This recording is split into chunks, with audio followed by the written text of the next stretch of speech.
नमस्कार। संपूर्ण हिंदी स्पेशल एकमात्र YouTube channel Phefana Hindi classes पर आप सभी का स्वागत है। और इस चैनल पर हिंदी के तीनों पक्षों व्याकरण, साहित्य व काव्य शास्त्र का गूढ़ अध्ययन करवाया जाएगा। तो देखते हैं वाजपेयी जी प्रसाद और निराला के बारे में और क्या बताते हैं। तो बढ़ते हैं आज की क्लास की तरफ।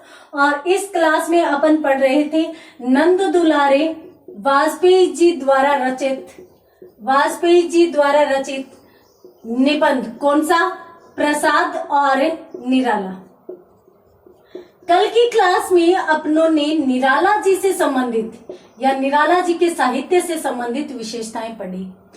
आज की क्लास में अपन देखते हैं प्रसाद जी को किस रूप में प्रकट करते हैं या किस रूप में प्रस्तुत करते हैं नंद दुलारे वाजपेयी जी। देखिए, इन्होंने यूं कहा है कि जयशंकर प्रसाद जी ने अपनी वैयक्तिक वेदना अनुभूति को अपने साहित्य में जगह दी है।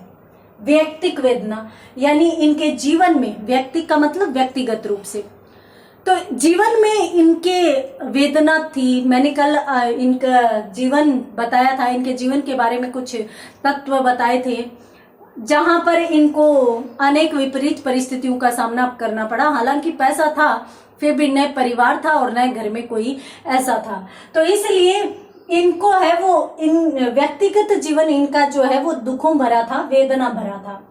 तो इस वेदना की अभिव्यक्ति इनके साहित्य में जगह जगह पर हुई है। तो एक तो वेदनात्मक अभिव्यक्ति होगी, और वेदनात्मक अभिव्यक्ति भी ये नहीं है कि संकुचित रूप में प्रकट हुई है। जैसे अगर अपन व्यक्तिगत वेदना की बात करें तब तो अपन उसमें संकुचित यानी छोटापन ले सकते हैं, परंतु इनकी ये जो अभिव्यक्ति है वो व्यापक स्तर पर थी, यानी संकुचित विचार नहीं था। और इनके साहित्य में ऐसी वेदना के रूप में प्रकट हुई जैसे यूं लगे कि भी हाँ, साहित्य समाज के लिए या पूरे देश के लिए एक समस्या ये हो सकती है। तो इस प्रकार से इन्होंने दुखों को इस रूप में प्रकट किया जिस प्रकार से वो प्रत्येक मनुष्य का दुख हो सकता है। साथ साथ इन्होंने इस चीज को यानी व्यक्तिक वेदना को आंसू के बाद हटा दिया, खत्म कर दिया। आंसू नामक काव्य जब इन्होंने लिखा तो उसके बाद इन्होंने व्यक्तिक वेदना को हटाकर और उसकी जगह आंतरिक जो अंतरंग द्वंद्व था उसको इन्होंने प्रकट करना शुरू कर दिया। इनकी व्यापक अवधारणा यहाँ पर देखने को मिलती है। ये एक ऐसे कवि थे जिन्होंने जो सामान्य भाव होते हैं या फिर अपन कहें कि सामान्य जो विचार होते हैं उनको इन्होंने आध्यात्मिक रूप दिया। और आध्यात्मिक रूप का मतलब है कि इन्होंने अंतर से जोड़ दिया, हृदय से इस चीज को जोड़ दिया। और यही चीज आगे जाकर किस रूप में मुखरित हुई? रहस्यवाद के रूप में ये चीज मुखरित हुई। तो इनकी आध्यात्मिकता किस रूप में प्रकट होती है? रहस्यवाद के रूप में प्रकट होती है। और वहीं पर अपन मान लेते हैं कि ये छायावाद के जनक माने जाते हैं। छायावाद में प्रमुख योगदान इस साहित्यकार का माना जा सकता है। यहाँ पर यदि अपन बात करें इनके साहित्य की तो इनका सर्वोत्कृष्ट साहित्य जो है वो कामायनी माना जाता है, जो इनका एक महाकाव्यात्मक ग्रंथ है, इनके द्वारा रचित एक महाकाव्य है। तो कामायनी में इन्होंने प्रारंभ के जो सर्ग है उनमें मनु की उच्छृंखलता व्यक्त की है, उच्छृंखलता, और इसके साथ साथ उसके विभिन्न प्रकार के संवेग व्यक्त किए हैं। उच्छृंखलता का मतलब होता है कि कोई भी व्यक्ति ऐसा जो बस खुले वातावरण में जीना चाहता हो, उसको सामाजिक मान मर्यादा का कोई भान नहीं हो। तो मनु प्रारंभिक रूप में उच्छृंखल थे, उनके संवेग भी स्थिर नहीं थे, यानी वो हर एक चीज की तरफ, जैसे अपनों ने देखा था कामायनी में सबसे पहले वो श्रद्धा की तरफ आकर्षित होते हैं, श्रद्धा की बातों को, श्रद्धा की वाणी को बहुत मधुर बताते हैं, उसके बाद वो ईड़ा की तरफ आकर्षित हो जाते हैं। तो इस प्रकार से पहले जो उनका जीवन है वो उच्छृंखल व संवेगात्मक रूप से अस्थिर व्यक्तित्व दिखाई देता है। और उसके बाद यदि अपन श्रद्धा की बात करें तो श्रद्धा एक सामान्य महिला की तरह संयम रखने वाली महिला के रूप में सामने आती है, साथ साथ कामायनी के रूप में भी सामने आती है। कामायनी का मतलब होता है कि काम की प्रेरक, यानी जिससे प्रेम की उत्पत्ति हो, उस रूप में श्रद्धा सामने आती है। और श्रद्धा को देखकर मनु के हृदय में प्रेम की उत्पत्ति होती भी है। और इसी से इनके संयोग से किसकी उत्पत्ति होती है? मानव की उत्पत्ति होती है। तो इस प्रकार से पहले तो यदि मनु को देखें तो उच्छृंखल व संवेगात्मक रूप में अस्थिर व्यक्तित्व के रूप में सामने आता है, और श्रद्धा किसमें? संयम व कामायनी के रूप में सामने आती है। ये दोनों ही है वो पुरुष व स्त्री के सामान्य संबंधों को दर्शाने वाले पात्र हैं। ये पहले सामान्य पुरुष व सामान्य स्त्री होते हैं, धीरे धीरे उनमें आध्यात्मिकता का भाव प्रबल हो जाता है, और उनमें आध्यात्मिकता का भाव धीरे धीरे जाकर इतना उत्कृष्ट हो जाता है, इतना आगे बढ़ जाता है कि वही आध्यात्मिकता का भाव है वो रहस्यमय बन जाता है, या फिर अपन यूं कहें कि रहस्यवाद के रूप में उभर कर आ जाता है। तो इस प्रकार से यहाँ पर अपन मान सकते हैं कि भाई रहस्यवाद जो था वो कहां पर आ जाता है? मनु व श्रद्धा के विवरण में आ जाता है, यानी यहाँ पर भी आध्यात्मिकता का समावेश करते हुए। और प्रसाद जी किसकी स्थापना करते हैं? आनंदवाद की स्थापना करते हैं।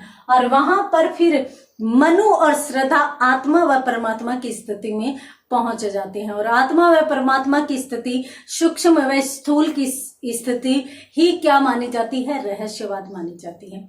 यहाँ पर अपन देखते हैं कि भाई प्रसाद जी छायावाद युगीन कवि थे। पहले इनके काव्य में व्यक्तिक वेदना दिखाई देती है, व्यक्तिक वेदना की अभिव्यक्ति करते हुए, और धीरे धीरे वे जैसे ही आगे बढ़ते हैं वैसे ही वो इस व्यक्तिकता को तो छोड़ते हैं और व्यापक संसार को ले लेते हैं। हालांकि यहाँ पर ये व्यक्तिकता भी व्यापकता ली हुई थी। बाद में इनके द्वारा इस प्रकार से रहस्यवाद की उत्पत्ति हुई। इनके काव्य में प्रत्येक पल मार्मिक है, अर्थात हर जगह इन्होंने मार्मिक प्रसंगों का चित्रण किया है। ऐसे प्रसंग चित्रित किए हैं जो मार्मिक का शाब्दिक अर्थ होता है मर्म को छूने वाला या हृदय को छूने वाला। जब ये लिखते थे तो प्रसाद जी जैसे हंसते थे वैसे पाठक हंसता था, और प्रसाद जी जैसे रोते थे पाठक रोता था। इतनी मार्मिकता इनके काव्य में देखने को मिलती है जिससे पाठक या श्रोता इतना ज्यादा जुड़ जाए कि उसे लगता ही नहीं कि भी ये कहानी है, वो किसी और की कहानी पढ़ रहा है। उसे लगता कि भाई वो उसी की कहानी, उसी की भावनाएं वहां पर अभिव्यक्त की जा रही है। तो इस प्रकार से प्रसाद जी के काव्य में, जिस प्रकार से अपनों ने निराला जी के काव्य में देखा था कि भाई अनेक उतार चढ़ाव उनके साहित्य में देखने को मिलते हैं, चाहे शैली से संबंधित देख लो और चाहे भाव से संबंधित। यानी मैंने आपको काव्य के दो रूप बताए थे, यहाँ पर मैं आपको पहले ये क्लियर करवा देती हूँ, फिर अपन देखते हैं। व्यक्तिक वेदना थी जो व्यापकता ली हुई थी, परंतु इसको भी आंसू के बाद छोड़ दिया गया। उसके बाद इनके काव्य में जो आया वो रहस्यवाद था, आध्यात्मिकता थी, और इस प्रकार से इन्होंने मार्मिक साहित्य की रचना की। तो यहाँ पर मैंने हालांकि पहले बताया है कि काव्य के दो पक्ष माने जाते हैं, एक तो माना जाता है भाव पक्ष और एक माना जाता है कला पक्ष। जिस प्रकार से निराला जी का भाव पक्ष और कला पक्ष दोनों ही उत्कृष्ट कहे जा सकते हैं, उसी प्रकार से प्रसाद जी के भी भाव पक्ष व कला पक्ष दोनों ही इस प्रकार से मिले हुए हैं और इतने उत्कृष्ट हैं कि भावात्मक रूप से और कलात्मक रूप से दोनों ही रूपों में वे पाठक या श्रोता को अपने साथ एकाकार कर लेते हैं। झरना की बात कर लीजिए, लहर की बात कर लीजिए। लहर काव्य जो है वो इनका जीवन को प्रकट करने वाला, जीवनानुभूति को प्रकट करने वाला एक ऐसा काव्य है जिसमें कहीं भी काल्पनिकता नहीं दिखाई देगी। वहां पर यूं लगेगा कि पूर्णतः यथार्थ चित्रण लेखक के द्वारा किया गया है और यथार्थता भी ऐसी दिखाई दे रही है कि जहां पर अपन यूं सोच सके कि हाँ, ये प्रत्येक व्यक्ति के जीवन की कहानी है, प्रत्येक व्यक्ति के जीवन की घटना है। तो इस प्रकार से इनके काव्य में यथार्थ चित्रण दिखाई देता है। प्रसाद जी के काव्य में यदि अपन देखें तो उत्कृष्ट पक्ष यदि देखें तो वो आध्यात्मिकता का है और मार्मिकता का है। तो क्या हम ये मान लें कि ये जो आध्यात्मिकता है ये मध्य युग की आध्यात्मिकता है? मध्य युग माने भक्ति काल यानी भक्ति साहित्य। तो भक्ति साहित्य की ही आध्यात्मिकता है इनमें? नहीं, इनमें भक्ति साहित्य की आध्यात्मिकता नहीं है। इनकी आध्यात्मिकता है वो मानवता से प्रेरित होती है और मानवता पर जाकर ही खत्म हो जाती है। यानी इन्होंने मनुष्य को मनुष्य मानते हुए उसकी भावनाओं, उसके संवेगों, उसके रहस्यों, उसकी अनुभूतियों को अत्यधिक महत्व देने का प्रयास इनके द्वारा किया गया है। तो यहाँ पर यदि अपन देखें तो देखिए इनके काव्य में, प्रसाद जी के काव्य में आध्यात्मिकता और मार्मिकता मूल कहा जा सकता है। आप इनके आंसू को ले लीजिए, आंसू को ले लीजिए, झरना को ले लीजिए, लहर को ले लीजिए, कामायनी को ले लीजिए, सभी में कहीं न कहीं मार्मिक प्रसंग उभर कर आए हैं और इतने यथार्थ प्रसंग है सभी के सभी कि जो पाठक व श्रोता को खुद से जोड़ ले।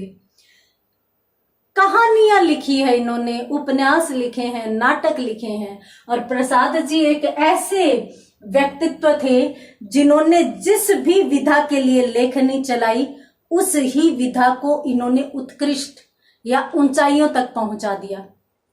तो हर एक कला, अपन कह सकते हैं कि हर एक कला इन दोनों महान विद्वानों का स्पर्श पाकर, या हर एक कला इन दोनों महान विद्वानों की लेखनी का स्पर्श पाकर ऊंचाइयों को छू गई। तो यहाँ पर इसीलिए तो ये प्रश्न उठाया गया कि भाई ये दोनों ही महान साहित्यकार हैं, दोनों ही इतने महनीय हैं कि साहित्य में इनका अविस्मरणीय योगदान है। आज साहित्य में यदि निराला नहीं होते तो मुक्तक छंद नहीं होता, और मुक्तक छंद नहीं होता तो शायद साहित्य में जो भी लिखा जा रहा है वो बड़ा ही कठिन होता। तो जिन निराला को क्लिष्टता के लिए जाना जाता था, उन्होंने मुक्तक छंद की रचना करके एक सरलता का परिचय दिया, एक सादगी का परिचय दिया, एक लय में साहित्य को कैसे पिरोया जा सकता है उसका परिचय दिया, और वो भी सामान्य भाषा में लय कैसे आ सकती है उसका परिचय निराला जी द्वारा दिया गया। क्या आप जानते हैं मुक्तक काव्य किसे कहते हैं? देखिए, मुक्तक काव्य और मुक्तक छंद इसे कहते हैं। मुक्तक काव्य तो वो होता है कि जिसमें एक होता है प्रबंध काव्य और एक होता है मुक्तक काव्य। मैं यहाँ पर आपको क्लियर कर देती हूँ। प्रबंध काव्य ऐसा होता है कि जिसमें एक कहानी वर्णित की गई हो, कहानी का वर्णन किया गया हो और प्रत्येक पद एक दूसरे से जुड़े हुए हो, और बीच में एक भी पद यदि हटा दिया जाए तो ये प्रसंग अधूरे हो जाते हो, ये पद अधूरे लगते हो। और यहाँ पर यदि अपन देखें मुक्तक काव्य की तो ये अलग दिया जाता है, अलग। जैसे मान लीजिए यहाँ पर तो लिख दिया गुरु गोविंद दोऊ खड़े, यहाँ पर लिख दिया कि माखी गुड़ में गड़ रही, यानी इनका आपस में कोई भी संबंध नहीं होता। वो मुक्तक काव्य होता है। और प्रबंध काव्य वो होता है जिसमें कहानी के रूप में चलता है, इसके बाद ये पढ़ा जाएगा, इसके बाद ये पढ़ा जाएगा, इस प्रकार से। तो यहाँ पर अपनों ने प्रबंध काव्य व मुक्तक काव्य की बात के साथ साथ प्रसाद जी के काव्य की मूल विशेषताएं देखी। आज की क्लास में इतना ही, मिलते हैं अगली क्लास में और अगले टॉपिक के साथ या अगले प्रसंग के साथ। तब तक के लिए धन्यवाद।